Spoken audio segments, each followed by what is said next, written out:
नमस्ते दोस्तों वैसे तो आप भी जानते हैं और हम सभी जानते हैं कि बेटा हो या बेटी हो बराबर का ही एक हक होता है इनका संपत्ति में।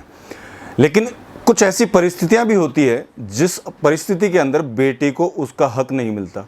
तो क्या है वो परिस्थिति और जो कानून के अंदर क्या संशोधन हुआ है, आज इस पे हम लोग चर्चा करेंगे। तो चलिए शुरू करते हैं आज का ये वीडियो।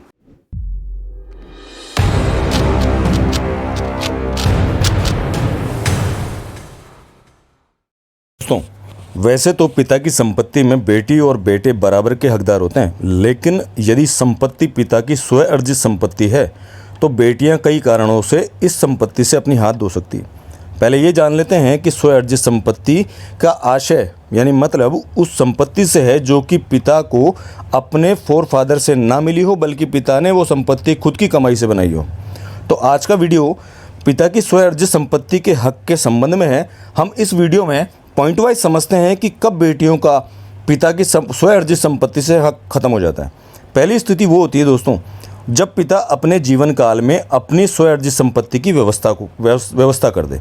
और ये व्यवस्था कई मोड में की जा सकती है। जैसे कि यदि पिता की स्वयं अर्जित संपत्ति हो और वह अपने जीवन काल में अपने सभी वारिसों जैसे पत्नी, पुत्र और पुत्री में से किसी एक व्यक्ति को वसीयत कर दे, तो इसका मतलब ये हुआ कि वह वसीयत के जरिए अपनी इच्छा संपत्ति के हक के संबंध में जाहिर कर चुका है और वह अपनी संपत्ति किसी एक व्यक्ति को देना चाहता है। तो इस स्थिति में पिता की मृत्यु के पश्चात में वह संपत्ति जिसकी वसीयत पिता ने अपने जीवन काल में कर दी थी, तो उस संपत्ति में कोई भी बेटी हक का दावा नहीं कर सकती, क्योंकि वसीयतशुदा संपत्ति में सब वारिसों का अधिकार नहीं होता। जिसके हक में वसीयत की गई है मात्र वही व्यक्ति उस संपत्ति का अधिकारी होता है। इस स्थिति के अलावा यदि पिता ने अपने जीवन काल में ही अपनी स्वयं अर्जित संपत्ति को किसी एक व्यक्ति को देने का मन बना लिया है, तो वह व्यक्ति संपत्ति का मालिक उसकी भी व्यवस्था कर सकता है। दोस्तों, संपत्ति मालिक अपनी संपत्ति को किसी भी वारिसों में से किसी एक वारिस को उपहार पत्र यानी कि गिफ्ट डीड के माध्यम से अपने जीवन काल में ही अपनी संपत्ति के सभी अधिकार ट्रांसफ़र कर सकता है। यदि पिता ने अपनी स्वयं अर्जित संपत्ति को अपने जीवन काल में किसी भी व्यक्ति को उपहार पत्र या गिफ्ट डीड के रूप में ट्रांसफ़र कर दी, तो कोई भी बेटी अपने पिता की संपत्ति में किसी भी प्रकार से अपने हक की मांग नहीं कर सकती। इस प्रकार गिफ्ट डीड भी बेटियों को पिता की स्वयं अर्जित संपत्ति से महरूम कर सकती है। इन दोनों परिस्थितियों के अलावा भी बेटियां अपने हक से महरूम तब हो सकती है यदि किसी भी बेटी ने अपने हक की संपत्ति को किसी भी वारिस के हक में हक त्याग के माध्यम से ट्रांसफ़र कर दी। तो इसका मतलब ये माना जाएगा कि उसने अपने हक को किसी एक या एक से अधिक वारिसों के हक में त्याग कर दिया है। क्योंकि हक का त्याग बेटी कर चुकी है, तो वह हक त्याग करने के बाद में अपने हक की संपत्ति को क्लेम नहीं कर सकती। किन्हीं विशेष परिस्थितियों में यह अलग बात है कि उस हक त्याग को कैंसिल करवाया जा सकता है, लेकिन वो अलग परिस्थितियाँ होंगी और उसके लिए मैं अलग से वीडियो भी बना दूंगा।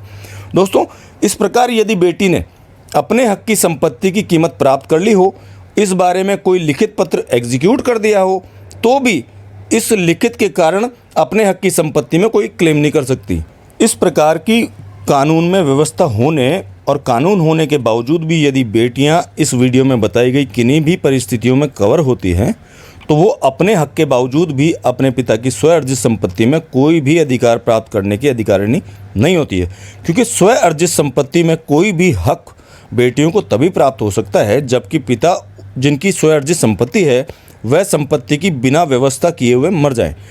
तो ऐसी स्थिति के अंदर वहाँ पर उत्तराधिकार के आधार के ऊपर बेटियों के संपत्ति में हक का प्रश्न पैदा होता है। लेकिन यदि पूर्व में संपत्ति की कोई व्यवस्था की जा चुकी है, तो कोई भी बेटी कानूनन उत्तराधिकारी होने के बावजूद भी संपत्ति प्राप्त नहीं कर सकती। तो दोस्तों, अगर इस वीडियो में दी गई जानकारी आपको पसंद आई हो तो वीडियो को लाइक करें, चैनल को सब्सक्राइब करें, बेल नोटिफिकेशन को भी ऑन कर दें और जनहित में इस वीडियो को शेयर भी कर दें। मिलते हैं फिर किसी नए वीडियो में, फिर किसी नए टॉपिक के साथ। तब तक के लिए जय हिंद, जय भारत।